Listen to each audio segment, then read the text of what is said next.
Let's get some reaction to the Transport Secretary now. We're delighted to be joined by Sir Gerald Howarth, former Defence Minister and ex-Conservative Member of Parliament.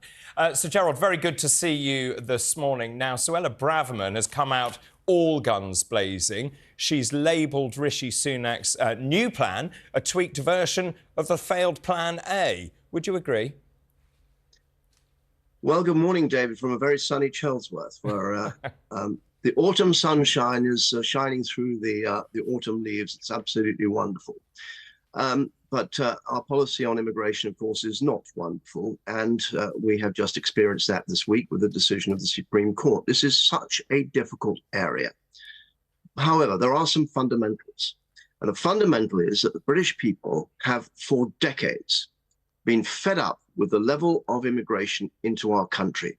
The pressures that it has put upon our public services, the health service, education, and indeed the roads, as we see in the increasing number of cars on our roads, but also the cultural changes that have taken place in Britain, the way in which we have had to bend to some of the cultural desires of the incomers. So what we are now facing is an existential threat. It is essentially, David, a battle between the people and the establishment. The establishment sitting there in the Supreme Court, arguing over particular clauses in a convention drawn up to stop a repetition of the Holocaust, dealing with the Refugee Convention, also designed to deal with the aftermath of the Second World War. These are out of date and wholly inappropriate and wholly useless in helping the British people to address the serious challenge that we're facing, wave upon wave. And indeed, Suella Braverman used the word invasion that we are facing in our country. We simply cannot cope. And it is no good judges sitting there in the Supreme Court arguing on the head of a pin as to whether it complies with this or that convention, or whether Rwanda is safe or not. The British people demand action. And whether it is Suella Braverman's plans or whether it is Priti Patel's plans, personally, I favour Priti Patel's plans. She put in place the original arrangements. And it would appear that since she left office, the Home Office has not done sufficient to prepare the ground for the Supreme Court hearing earlier this week. But at the end of the day, David, as you and I know, there is one Supreme Court in this country. It's not the Supreme Court sitting there on the other side of the Parliament Square. It's the building on the other side of Parliament Square, namely the House of Commons. Parliament is the Supreme Court in this country. So, Gerald, you're talking really about pitting voters against the institutions, against the judges, against the Supreme Court, potentially against Parliament if the House of Lords blocks this. That's very much out of the Boris Johnson playbook, isn't it? And not the kind of strategy that we see from the more technocratic Rishi Sunak. Yes, I think you're right, Sarah. And it's a great shame because there's no doubt, I know Priti Patel extremely well, there's no doubt that Priti bent every sinew to try to deal with this problem. And I think that she has been vindicated by moves by our continental friends to replicate the arrangements that we are seeking to make with Rwanda. Now, the real question arising from the Supreme Court ruling on Wednesday is whether Rwanda is a safe country or not. And Britain has made every endeavour to ensure that people being sent to Rwanda will be treated properly there. And if Suella Braverman's suggestion that we put in observers works, well, that's a perfectly sensible one. But certainly, the United Nations Human Rights Commission, UNHCR, has itself sent people from Libya to Rwanda. Well, what is the problem if the UNHCR can send people from Libya to Rwanda? Rwanda must be a safe place. But apparently, the Supreme Court, mentioning the UNHCR no less than 64 times in its judgment, took greater cognizance of the views of the UNHCR in opposing what the British government were doing than the British government itself. Well, tell me, what is this court? Who is this court answerable to? Is it answerable to the British people or to the United Nations Human Rights Commission?